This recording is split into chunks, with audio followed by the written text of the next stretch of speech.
ಬೀದರ್‌ನಲ್ಲಿ ಶಾಲಾ ವಾಹನಗಳ ವಿರುದ್ಧ ಆರ್‌ಟಿಒ ಅಧಿಕಾರಿಗಳು ಬೃಹತ್ ದಾಳಿ ನಡೆಸಿದ್ದಾರೆ.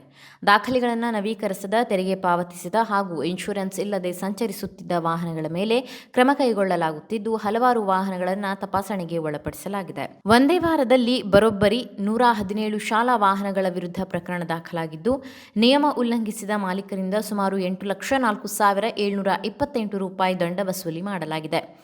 ಜೊತೆಗೆ ಫಿಟ್ನೆಸ್ ಇಲ್ಲದ ಹಾಗೂ ಅಗತ್ಯ ದಾಖಲೆಗಳಿಲ್ಲದ 20 ಶಾಲಾ ವಾಹನಗಳನ್ನು ಜಪ್ತಿ ಮಾಡಲಾಗಿದೆ.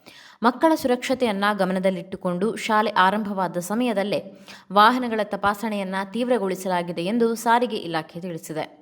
ಓವರ್ಲೋಡ್ನಲ್ಲಿ ಮಕ್ಕಳನ್ನು ಸಾಗಿಸುವುದು, ಇನ್ಶೂರೆನ್ಸ್ ಮತ್ತು ಪರ್ಮಿಟ್ ಇಲ್ಲದೆ ವಾಹನಗಳನ್ನು ರಸ್ತೆಗೆ ಬಿಡುವುದು ಸೇರಿದಂತೆ ನಿಯಮ ಉಲ್ಲಂಘನೆ ವಿರುದ್ಧ ಕಠಿಣ ಕ್ರಮ ಕೈಗೊಳ್ಳಲಾಗುತ್ತಿದೆ. ಈ ಹಿನ್ನೆಲೆಯಲ್ಲಿ ಬೀದರ್ ಜಿಲ್ಲೆಯ ವಿವಿಧ ಭಾಗಗಳಲ್ಲಿ ಆರ್‌ಟಿಒ ಅಧಿಕಾರಿಗಳು ನಿರಂತರ ದಾಳಿ ನಡೆಸಿದ್ದು, ಮುಂದಿನ ದಿನಗಳಲ್ಲಿ ಇನ್ನಷ್ಟು ಕಟ್ಟುನಿಟ್ಟಿನ ತಪಾಸಣೆ ಮುಂದುವರಿಯಲಿದೆ ಎಂದು ಅಧಿಕಾರಿಗಳು ಎಚ್ಚರಿಕೆ ನೀಡಿದ್ದಾರೆ. ಮಕ್ಕಳ ಸುರಕ್ಷತೆಗಾಗಿ ನಿಯಮ ಪಾಲನೆ ಅಗತ್ಯವಾಗಿದ್ದು, ನಿಯಮ ಮೀರುವ ವಾಹನಗಳ ವಿರುದ್ಧ ಇನ್ನೂ ಕಠಿಣ ಕ್ರಮ ಕೈಗೊಳ್ಳಲಾಗುವುದು ಎಂದು ಸಾರಿಗೆ ಇಲಾಖೆ ಸ್ಪಷ್ಟಪಡಿಸಿದೆ.